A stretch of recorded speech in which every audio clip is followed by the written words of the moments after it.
ఒక్కోసారి వాడుకలో కుక్క బతుక అంటారు. ఇక ఇలా ఉంటుంది. నిజంగా అది 8 పిల్లలను ఎట్లా దాస్తుంది చూడండి. 8 పిల్లలకు పాలిస్తుంది.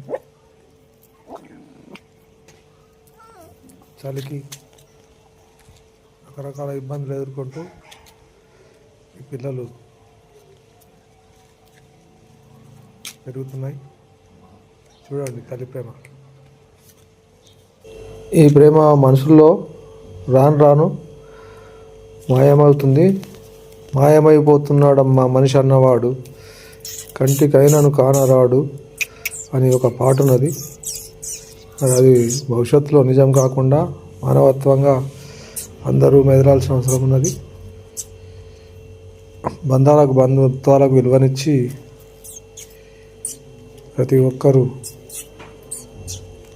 ఆలోచన చేసుకుంటూ జీవించాల్సిన అవసరం మానవ జన్మకున్నది అని భావిస్తూ మా వీడియో నచ్చితే లైక్ చేయండి, షేర్ చేయండి, సబ్స్క్రైబ్ చేసుకోండి. అందరికీ ధన్యవాదాలండి.